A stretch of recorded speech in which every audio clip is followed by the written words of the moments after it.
Here's Dick Powell as Richard Diamond, private detective.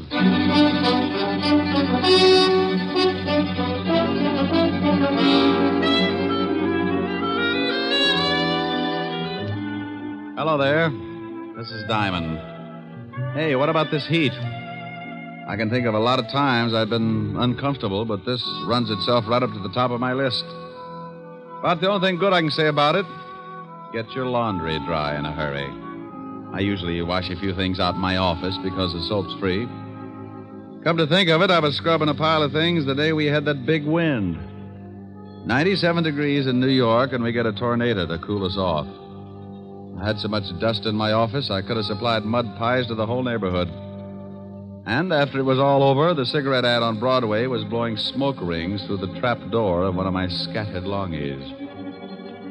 The waves in Long Island Sound were so rough, a friend of mine capsized, and when he came up, he found 3 terrified herring hiding in his nose. Oh, it was swell. One minute it was so hot you couldn't move. The next, a 58-mile-an-hour wind was doing the moving for you. Then, to top it off, I got mixed up in one of the grisliest cases I'd ever worked on. It all started one evening. The car was moving down a lonely road, 2 people in it. In a couple of minutes, one of them would be pretty dead. What are you stopping for? What are you doing? Let me go. Get your hands off me. No, help! Please, please. Ah!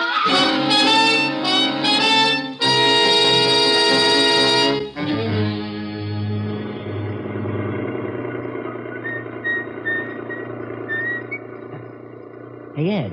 Huh? Stop the car a second. What for? Thought I saw something lying back there on the road. So what? Probably a dead dog. No, hold it. Too big to be a dog. Oh, for Pete's sake. Back it up about 20 yards.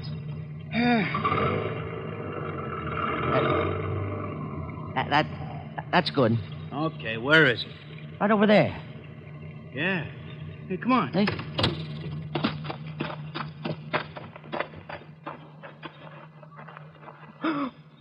Oh, holy cow. Yeah. She dead? She's wrecked. I think I'm going to be sick. Me too. Let's get to a phone, call the cops.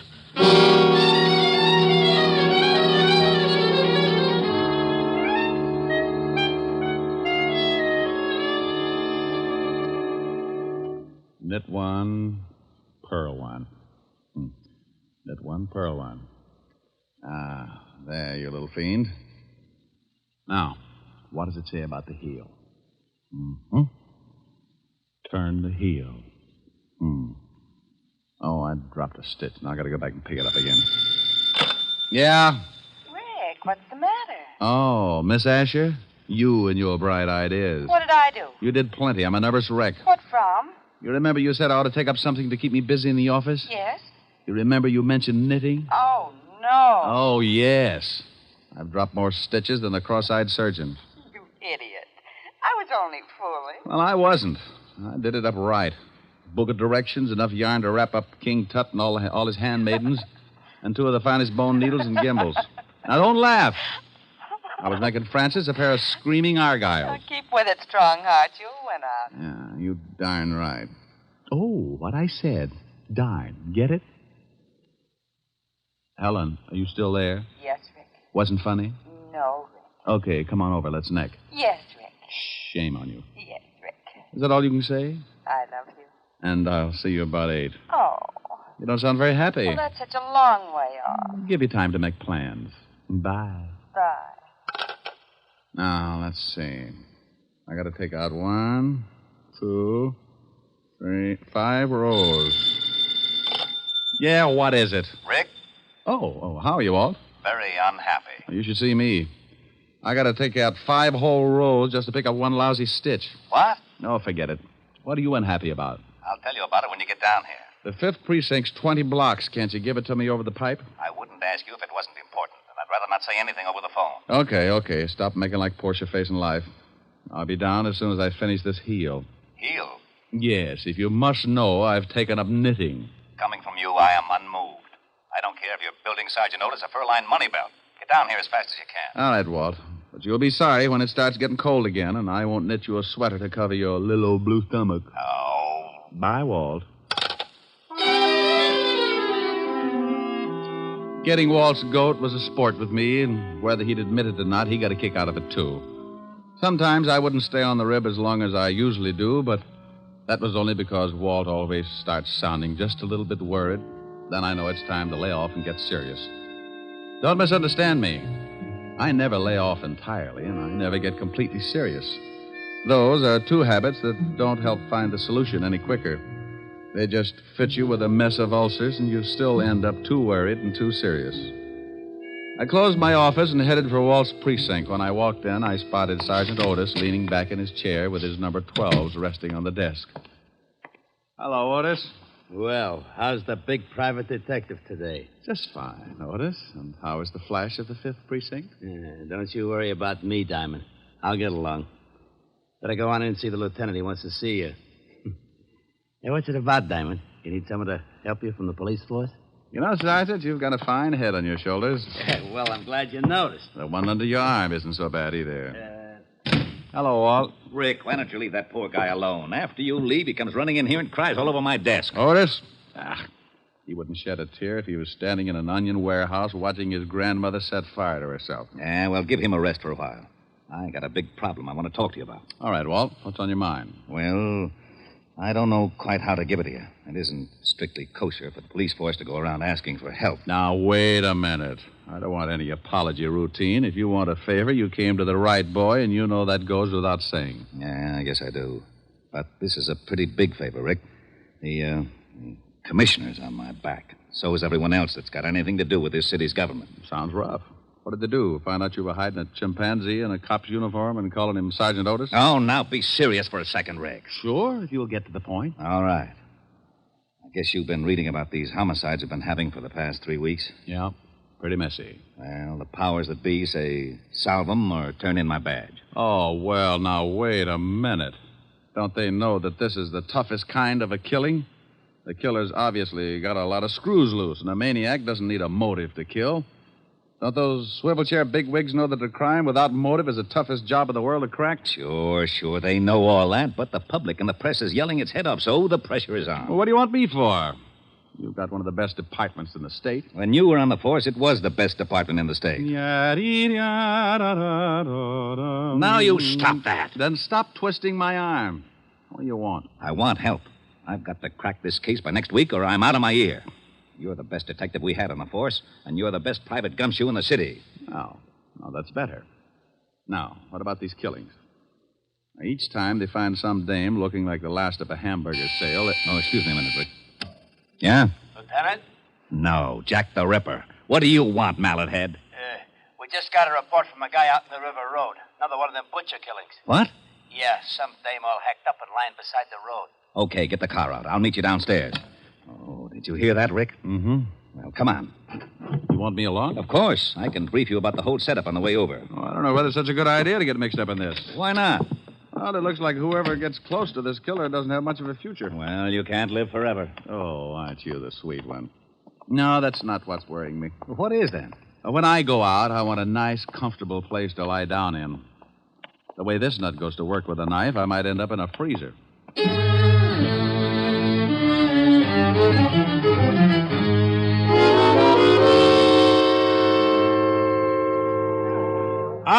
All right, everybody's back. Go on through, Lieutenant. Show him your biceps, Otis. Comic. How did all these people get out here? This is 10 miles from anything. Someone must have heard me call the police. When I left the phone booth, the whole crowd followed me out here. Who are you? My name's Ed Cody. Me and my friend here found the body. Where is it? Right over here, Walt. Well, how does it look?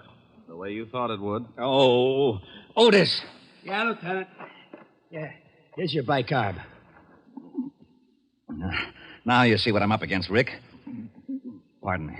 This is the third killing like this in 3 weeks. Oh, I don't feel too good. Let's walk over this way. Yeah. Cody, you and your friend come along. We want to ask some questions. Yeah, okay. Well, whoever the guy is that's pulling these murders is a complete lunatic. Are they all like that, Walt? You should have seen the last one. How'd you guys happen to spot the body? Oh, well, I saw it first, and I told Ed here. Yeah. We were just driving along when Max spotted something lying beside the road. I backed her up, and we got out. I saw what it was. I left Mac here, went back to town to call you. What's your full name, Mac? McCarthy, John McCarthy. Okay. What are you doing, Rick? Looking at the road. Hey, that's your car up there, Cody? It's Max. I was just driving. You went ahead how far? Oh, I'd say about 20 yards. Then we backed up and left the car where you see it now. You won't find much even if the road is soft. Their car and any other car would have blocked out the killer's tracks. Maybe he didn't use a car. Maybe he walked her out this way and then killed her. No, this place is 10 miles from anything. He drove, all right. This crowd has ruined any footprints for sure. Oh, here come the boys. Come on, Rick. As soon as they start examining things, we can get back to the station. Yeah, I want to go through the whole file on the last 2 killings. You won't find much. Well, a change of reading never hurts anyone. I'm getting tired of reading those dime novels. Too bloody.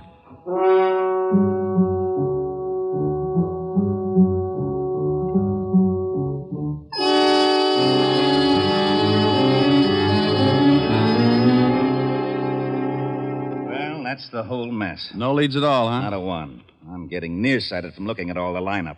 We've picked up everything from drunks to safecrackers. Not a lead. Same type of crime in every case. This killer's got a crazy streak as wide as Broadway. Oh, wait until the commissioner hears about this one. Walt, Yeah? give me a pencil. Now, tic-tac-toe is out. I got a headache. Stop waving your gills and give me a pencil. Here. What are you doing with that map? Drawing circles. Now, you stop that. That's a scale of this city, and I don't want it loused up by your doodling.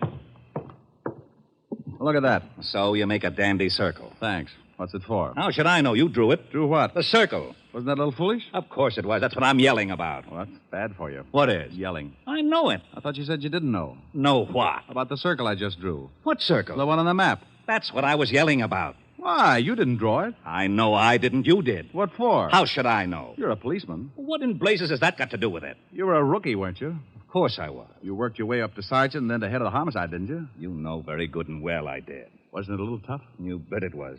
I pounded the beat for 4 long years. Did it by the sweat of my brow. Now, wait a minute. How did we get into this? You asked me about this circle I drew. I did? Yes, Walt, but you didn't know what it was for. Oh, yeah.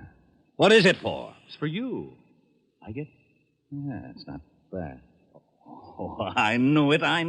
You lowlife, you conniving, dirty, underhanded louse. You always do this to me. I think you sit around nights and pull the wings off of flies. Moths. All right, moths. Sit around and dream up little monstrosities to pull on the police force and use me as a Guinea pig. Right, guinea pig. You call me, Lieutenant? No, get out of here, you idiot. Yeah, Lieutenant. Diamond, for once I'm going to find out what's at the end of this merry-go-round. I want to know about that circle. And I'm going to get it out of you if I have to shove that map down your throat. Just who do you think you're talking to? Huh? This happens to be the commissioner, isn't it? Oh, not you, Commissioner. Are you on the telephone now? Oh, yes, Commissioner. I'm the commissioner of this visit case, you understand me? Yes, Commissioner. Well, you've been stand there. What have you found out? Well, I just went out and looked at the body. Well, if you don't get some action pretty soon, I'm going to have to put somebody else on you. Everywhere you've been in it for the Yes, last but... 10 days. But... I can't see any reason But... for you to get in here. See, I'm going to But... bring you But... through. Your motor's running. You shut up. No, Commissioner, somebody else. All right. Yes, sir. Get in this right away. Fast. Yes, sir. Now go for it, and don't let me see you until you get something. Yes, sir. Oh, Who was it? I am not talking to you. Don't you want to know about the circle? No. Fine. When I was looking over the reports on the killings, I noticed something. You don't say. Say what? Okay, if you don't want to play, be a sorehead all your life. Well, I noticed that all of the killings, including the one we looked at this afternoon, were within at least 10 miles of each other. And the first one, this one right here, was exactly in the other direction from the last one. Bully for you. No, it's nothing. Well, using the first and last homicide for the edge of the circle, we find that the other killing also falls within the steer. Okay, so what? Getting interested? No, I'm not. Well, the girl this afternoon had been dead for about 14 hours, wouldn't you say? Yeah, but the coroner can come closer. Well, about anyway. Now, in the other 2 cases, it says that both girls met their deaths about 3 in the morning. Now, if the last one was dead 14 hours, she comes close to that time, too. Okay. What does that prove? Not a thing, but it's something to go on. This is a wild one, Walt. But let's say that our killer started off with his victim somewhere within that circle. To drive 5 miles, half the distance of the circle, it would take him, about... 15 minutes. Okay, 15 minutes. Now, that means he left his starting point around 2:45. Now, that's a funny hour to be so consistent. You're right. Bars close at 2. 45 minutes to talk a dame into a ride? Might be. Oh, I'll be darned. I may be all wet. The killer probably started from somewhere outside the circle, but we can start by eliminating the idea of the night spots anyway.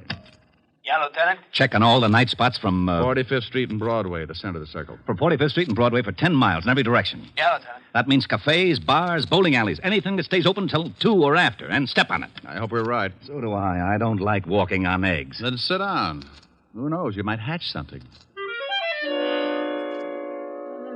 Walt found out the name of the last victim, and the family supplied us with a picture. Her name was Martha Kirk, and her family knew nothing of her whereabouts the night of the murder. You can't really appreciate a police department until you really see them in action. Inside of 2 hours, Walt had every dive, bar, and night spot in the 10-mile circle tagged. They spread out, one man to every 5 blocks, each with a picture of the 3 murdered girls. Because it had been my idea, Walt wanted me to swim with it and maybe sink. I took a little section from 48th Street to 46th Street, and by late afternoon, I'd covered most of the likely prospects. You guessed it. The bottom of the barrel was coming up fast, and it was emptier than a ballpark during a thunderstorm. No one had ever seen the 3 victims. The last spot on the list was a bowling alley. I walked in and spotted a cocktail lounge.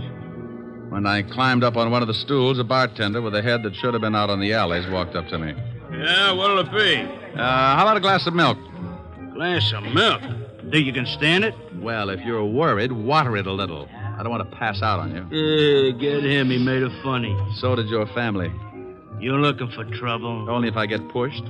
I'm looking for information. First door on the left. Yeah. Ever seen any of these girls before? What are you, cop? Well, let's say I'm nosy, and then I've got a badge to keep me in the spirit of the thing. Oh, why'd you say so? Let me see him. All right. Here's the first one. No. I ain't never seen her. How about this one? And this one? Nope. Hey, wait a minute. Sure, I know this one. Comes in here about twice a week. Was in last night. Gets lushed up, cries about how tough a family is on her. Name's, Kirk? Yeah.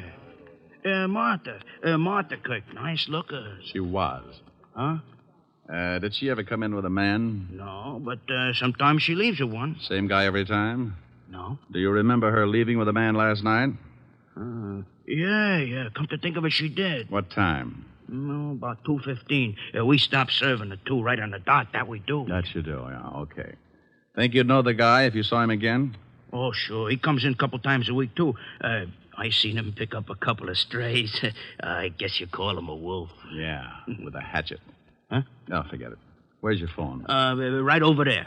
Hey, here, use a slug. It's on the house, officer. Thanks. Hope nothing's happened to Martha. She was a rotten drunk. What a wonderful kid. She was, huh?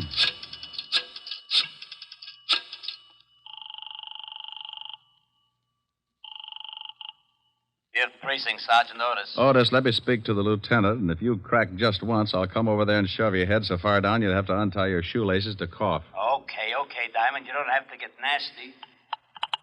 Lieutenant Levinson. You can forget about retiring, Walt. You got something? Yeah, looks like. What did your boys turn up? Nothing yet. What is it, Rick? Don't play games now. Get over to 47th and 9th, the bowling alley in the middle of the block. I'm in the bar. Want me to bring the boys? No. This is one we've got to play quietly. I don't want to scare our ghoul off. I'll be right down. Hey, what about that milk? Huh? Oh, yeah, coming up. Hey, is there going to be a pinch? There is, Buster. There certainly is.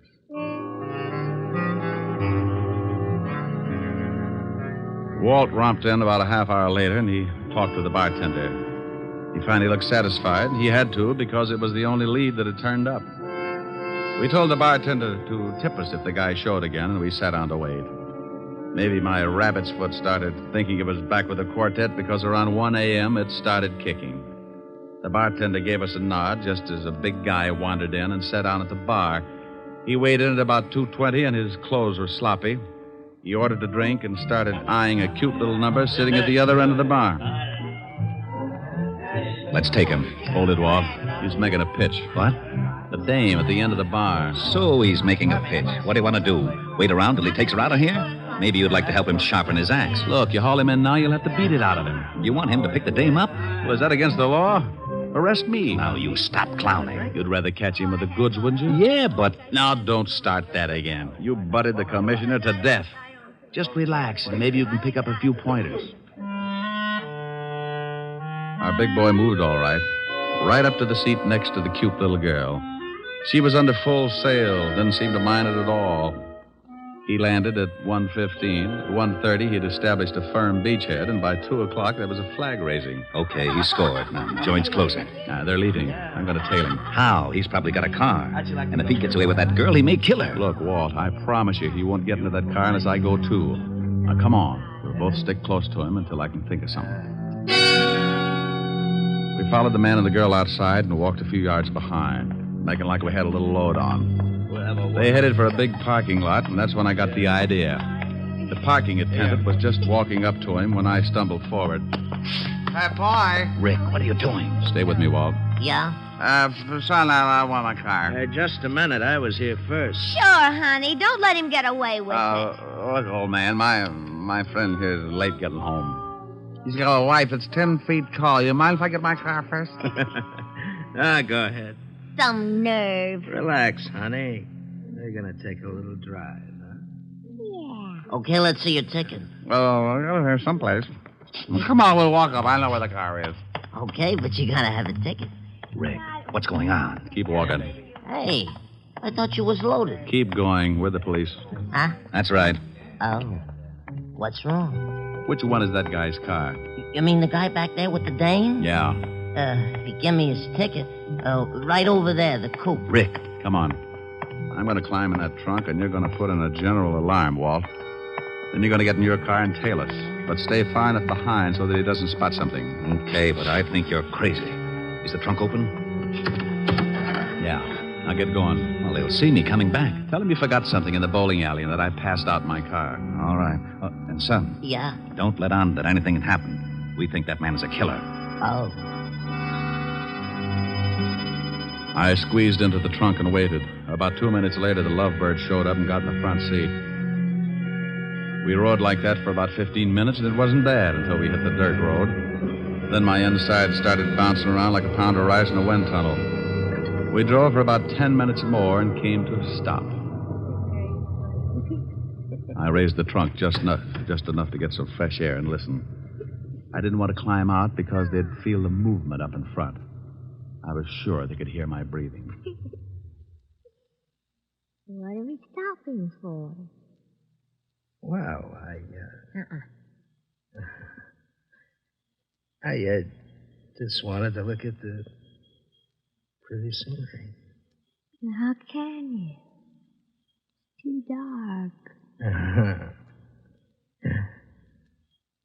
I can see you, baby. You're nice. Thank you. So, are you? They went on like that for another half hour, and I started thinking I'd picked the wrong guy. Then the conversation changed. What's the matter? What's so funny? Don't you know? No, and I don't like the way you're acting. Women. That's what's funny. They're all the same. Huh? Just like my wife. She was like all the other women. Hey, let's get out of here. You're talking funny. Funny? Yeah. See a man and you like him. Any man. You're all alike. Now you stop that. I just came along Come because... here. No, you let me go. You ain't no different. Come here. No, stop that. Let me get out of the car. Sure. Go ahead, go ahead. I don't want no bloodstains on the seat anyhow. Go on, run. I'll catch you. That tore it right down the middle. I rolled out and didn't forget to take my 38 along. I spotted him in the moonlight, moving after her like a big animal. He was laughing. I could see something in his hand. It was a knife. She She tripped and fell, and he moved in. He gave me goosebumps bigger than grapefruit. When he was nearly on top of her, I closed in. Okay, hold it. Help! Help! You shut up! Drop the knife. I'll kill her! I'll kill her like the rest of I'll kill her, too.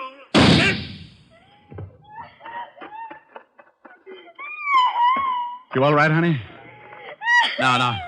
Just take it easy. Take it easy. It's all over. I'm so glad you got here. Come on now. Let's get back to the car. Easy. You sure you're all right, dear? You know something? No, what? I think that man was crazy.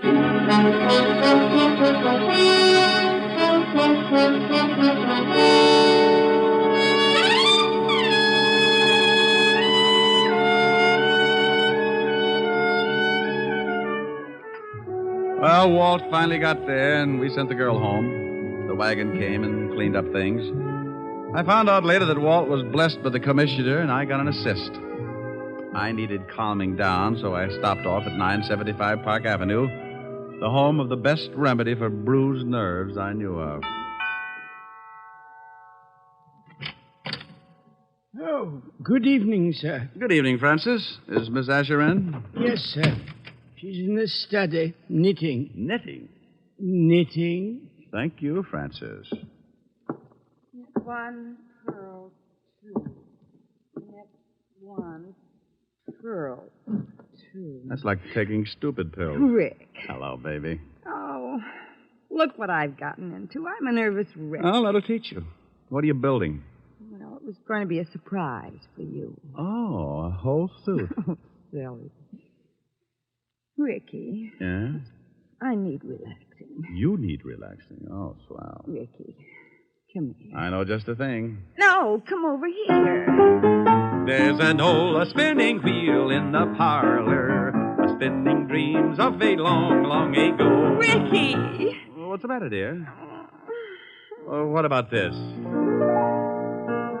Cruising down the river on a Sunday afternoon. Ricky. With one you love, the sun above, waiting for the moon. Ricky. The old accordion playing. Ricky. A sentimental tune. Rick! Oh, honey, what's the matter? You can sing later. Oh. Please. What is it, really, baby? Come here. Oh, you know something? What? I may never sing again. Okay.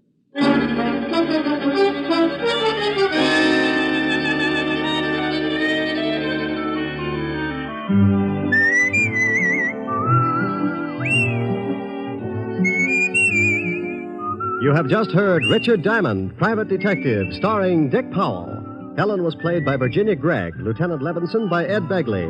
Also in our cast were Wilms Herbert, Bill Conrad, Lorene Tuttle, Jack Crucian, and Sidney Miller. Music was under the direction of Frank Worth. Richard Diamond is written by Blake Edwards and directed by William P. Rousseau. Dick Powell will next be seen in the motion picture Mrs. Mike, based on the best-selling novel Mrs. Mike. Now, this is Eddie King inviting you to be with us again at the same time next week when we will again bring you Dick Powell as Richard Diamond, Private Detective.